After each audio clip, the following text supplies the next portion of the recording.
Le Parti communiste chinois a déclenché la Troisième Guerre mondiale en envoyant sciemment sur le monde un virus que son armée a génétiquement modifié pour qu'il se transmette d'homme à homme de façon ultra contagieuse. Le Parti communiste chinois a fait taire les lanceurs d'alerte. Il a empêché toute enquête internationale. Il a détruit les preuves au marché de Wuhan et au laboratoire P4 de Wuhan. Il a infiltré l'OMS au plus haut niveau depuis 20 ans pour couvrir cette attaque biologique prévue de longue date dans le cadre d'une guerre hors limite théorisée dans le livre éponyme de 2 colonels de l'armée de l'air chinoise. Citons un extrait de ce livre. « La guerre hors limite apporte des facteurs clés des guerres dispersées dans des espaces et des domaines différents à porter dans le même espace de temps choisi. Ces facteurs tournent autour des objectifs de la guerre, l'exécution d'un effort d'équipe bien organisé et une attaque combinée pour maintenir la surprise, le secret et l'efficacité.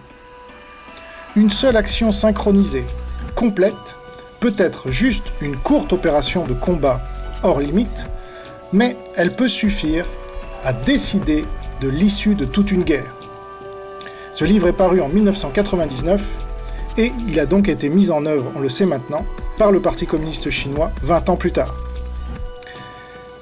Après la désinformation de la plupart des médias dans le monde, il ne fait plus aucun doute désormais que le virus du Parti communiste chinois a été créé dans le laboratoire P4 de Wuhan, géré par l'armée chinoise depuis 2017. Des documents ont aussi montré que les premiers cas d'infection remontent à septembre 2019 à Wuhan. Le journal Libération du 5 avril 2020 nous a informé que le 18 janvier 2020, alors qu'il savait qu'il y avait transmission humaine depuis plusieurs semaines, le Parti communiste chinois a organisé un banquet géant à Wuhan avec 40 000 familles qui ont mangé dans les mêmes plats. L'article indique 13 986 plats, très exactement, et dans des assiettes à l'effigie de Xi Jinping. L'article précise aussi que, dans le journal local du lendemain, des spectateurs ont été félicités d'avoir surmonté la fièvre, la toux et la maladie pour participer à ce grand événement. 2 jours plus tard, le Parti communiste chinois reconnaissait officiellement la transmission d'homme à homme du virus, et 3 jours après, il confinait Wuhan et la province du Hubei, soit 65 millions de personnes, l'équivalent de la population française, tout en interdisant aux habitants d'aller dans le reste de la Chine, mais en les laissant partir à l'étranger. La fête du Nouvel An lunaire, pendant laquelle 500 millions de Chinois voyagent, s'est révélée idéale pour cela. Le Parti communiste chinois a ainsi créé la bombe biologique la plus puissante de l'histoire, qui a fait d'ores et déjà 3 millions de morts directes, des dizaines de millions de blessés, et qui a détruit le commerce mondial et les libertés fondamentales de 7 milliards d'êtres humains, avec la complicité de la plupart des gouvernements nationaux. Pour mémoire, Hiroshima et Nagasaki représentent 200 000 morts environ. Le Parti communiste chinois doit être détruit pour ça, et aussi pour être la réincarnation de l'Allemagne nazie sur de nombreux plans.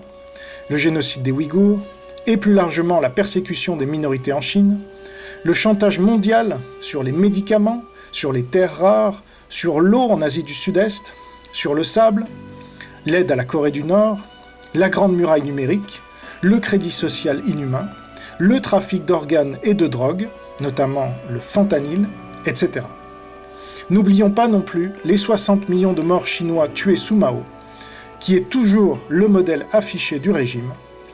N'oublions pas non plus le massacre de la place Tiananmen sous Deng Xiaoping et la dictature constante depuis la prise de pouvoir violente du Parti communiste chinois en 1949.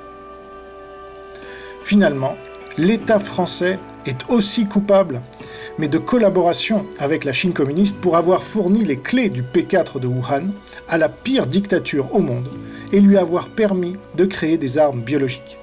Il est aussi coupable d'avoir collaboré dans de nombreux domaines, notamment juridiques, technologiques, aéronautique, éducatif, culturel, et de suivre à la lettre la politique du Parti communiste chinois pour tuer la France et les Français en leur imposant toujours plus de mesures liberticides et sans fondement scientifique, comme le confinement.